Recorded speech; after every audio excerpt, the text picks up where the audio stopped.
Gopichand Tollywood మ్యాచో man. Villain నుంచి హీరోగా మారిన గోపీచంద్కు గత కొంతకాలంగా కలిసి రావడం లేదు. సరైన సక్సెస్ పడి చాలా కాలం అవుతోంది. విశ్వం మూవీ తర్వాత గోపీచంద్ నుంచి కొత్త ప్రాజెక్టు అనౌన్స్మెంట్ రాలేదు.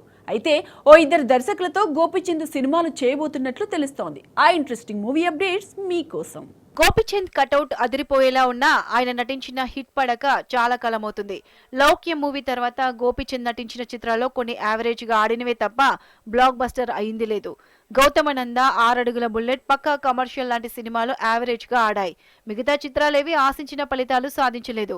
రీసెంట్ గా విశ్వం సినిమా రిలీజ్ అయినా ఆ సినిమా సక్సెస్ కాలేదు. ఆ తర్వాత మళ్ళీ గోపీచంద్ ఇంతవరకు కొత్త ప్రాజెక్టు ప్రకటించలేదు. అయితే గాజీ ఫేమ్ సంకల్ప్ రెడ్డితో ఓ ప్రయోగాత్మక చిత్రాల్లో నటిస్తున్నట్లు ఇటీవల వార్తలు వచ్చాయి. అలాగే మాస్ డైరెక్టర్ గా గుర్తింపు దక్కించుకున్న సంపత్ నందితోనూ చర్చలు జరుపుతున్నట్లు ప్రచారం జరిగింది. గతంలో ఇద్దరి కాంబినేషన్ లో గౌతమ్ నంద, సిటీ మార్ లాంటి చిత్రాలు వచ్చాయి. ఈ నేపథ్యంలో గోపీచంద్ ముందుగా ఏ డైరెక్టర్ తో సినిమా చేస్తాడన్నది ఆసక్తికరంగా మారింది. ప్రయోగానికి పిలుపునిస్తాడా, సేఫ్ జోన్ చిత్రానికి ఛాన్స్ ఇస్తాడా అన్నది చూడాలి.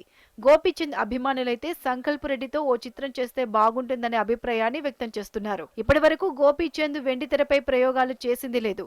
వైవిధ్యమైన పాత్రలు పోషించింది లేదు. రొటీన్ మాస్ సినిమాలు చేసుకుంటూ వెళ్లాడు. సంపత్ నంది నుంచి కొత్త కంటెంట్ ఆశించడం అనేది కష్టమే. ఇప్పటి వరకు అతడు తెరకెక్కించిన చిత్రాలని రొటీన్ కంటెంట్ తో రిలీజ్ అయినవే. ఇప్పుడు సినిమా ట్రెండ్ కూడా మారింది. కొత్త కంటెంట్ కి ప్రేక్షకులు పెద్ద పీట వేస్తున్నారు. ఘాజీ తర్వాత సంకల్ప్ రెడ్డి అంతరిక్షం తెరకెక్కించాడు. ఇది కమర్షియల్ గా వర్కౌట్ కాలేదు, కానీ విమర్శకుల ప్రశంసలు అందుకున్న సినిమాగా నిలిచింది. ఈ నేపథ్యంలో గోపీచంద్ ఈసారికి ఘాజీ దర్శకుడితో సినిమాలు తీసుకురావాలంటూ నెట్టింట ప్రచారం జరుగుతుంది.